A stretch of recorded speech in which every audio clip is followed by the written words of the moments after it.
Drama serial Duniyapur की last episode बहुत धमाकेदार होने वाली है, क्योंकि अब कोई भी जिंदा नहीं बचेगा और जो जिंदा बचने वाला है वो अपनी सारी जिंदगी इसी दुख में गुजार देगा कि उससे बहुत बड़ी गलती हो गई। क्योंकि अब दुनियापुर में सिर्फ और सिर्फ अना और नवाब दिलावेज ही बचने वाले हैं। तो अगर अब तक आपने हमारा चैनल सब्सक्राइब नहीं किया तो जरूर करें। जहां अब आने वाली एपिसोड में जैसे ही शादी होने वाली होगी तो शामिर एक दफा फिर अना को समझाएगा और कहेगा कि तुम्हें मीर के साथ वापस चले जाना चाहिए था। जब मैंने उसे भेजा था कि तुम्हें यहाँ से निकलवा ले तो तुम क्यों नहीं गई। मैं जानता हूँ कि तुम दुनियापुर में अमन चाहती हो, लेकिन मैं बता दूं इस शादी के बाद कोई अमन नहीं रहेगा, कुछ भी अमन में नहीं आएगा। जहाँ फिर अना कहेगी कि मैं अभी इस बारे में कुछ नहीं सोचना चाहती शामिर, जो भी होना होगा और जो होना लिखा है वो होकर ही रहेगा। इसलिए बेहतर यही है कि तुम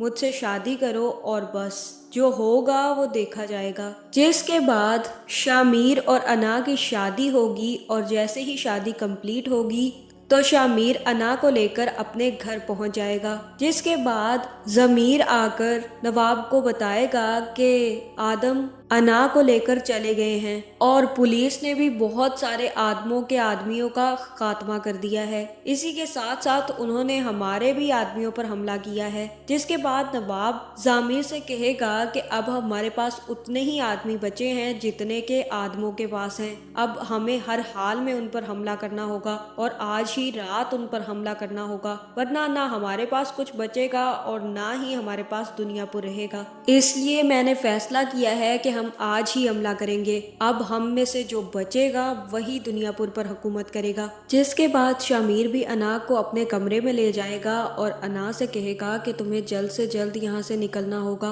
क्योंकि मैं नहीं चाहता कि बाबा तुम्हारी भी जान ले ले, क्योंकि आज दुनियापुर में हर तरफ से हमला होने वाला है। जहाँ अना कहेगी कि अब जो भी होने वाला है वो कोई नहीं जानता और मैं यहाँ से कहीं नहीं जाऊंगी। जहाँ पर नवाब भी अपने आदमी लेकर आदमों के अड्डे पर पहुंच जाएगा और सबको गोलियां मारने लग जाएगा और सबसे पहले आदम के खास आदमी को गोली मारकर वहीं पर फेंक कर आगे बढ़ जाएगा। जिसके बाद अगली गोली मदिया के सर पर लगने वाली है और उसके बाद अगली गोली शामिर की माँ के सर पर लगने वाली है। जहाँ फिर जैसे ही शामिर की माँ की मौत होगी और शामिर बाहर आकर देखेगा तो वो भी नवाबों पर हमला कर देगा। जैसे ही शामिर अपने कमरे से निकलेगा उसी वक्त अना भी अपने बॉक्सेस में से अपनी गन निकालेगी और उसे लोड करने लग जाएगी। जहाँ फिर उसी टाइम शामिर की बहन आएगी और वो कहेगी कि तुम कहाँ जा रही हो। तब अना उसे बताएगी कि मैं तुम्हारे बाप को मारने जा रही हूँ।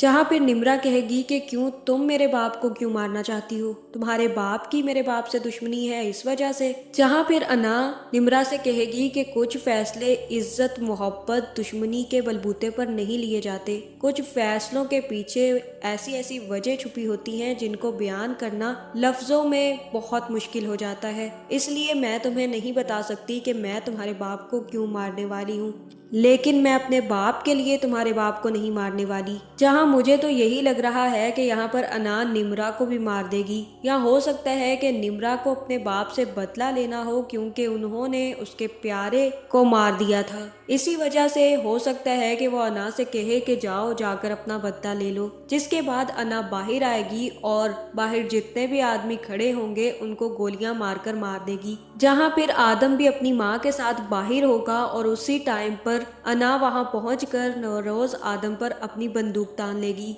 जहां मुझे तो यही लग रहा है कि अब नरोज आदम की सच्चाई कोई नहीं सुनेगा कि उसकी माँ के साथ नवाब ने क्या किया था, और अना भी इस बारे में कोई बात नहीं सुनेगी। और हो सकता है कि यहाँ पर अना नरोज आदम को गोली मार दे। जिसके बाद नवाब भी बाहर आकर नरोज आदम की माँ को गोली मार देगा और उसके बाद हो सकता है कि वो शामिर को भी गोली मार दे। जहाँ मुझे तो यही लग रहा है कि शामिर मरते मरते या फिर मीर हसन आकर अना को सच्चाई बता देगा और ये भी बता देगा कि तुम्हारे बाप ने सारी की सारी घटिया चालें चली थी, तुम्हारे बाप ने शामिर को भी मार दिया और तुम्हारी माँ को मारने के पीछे भी तुम्हारे बाप का ही हाथ था, इसने तुम्हें इस्तेमाल किया है। जिसके बाद मुझे यही लग रहा है कि दुनियापुर में सिर्फ और सिर्फ अना और नवाब ही बचेंगे। जहाँ फिर अना को जब पता चलेगा कि वो बेवा हो चुकी है तो वो भी काला लिबास पहनकर अपने कमरे में छुप कर बैठ जाएगी। जहाँ फिर नवाब को भी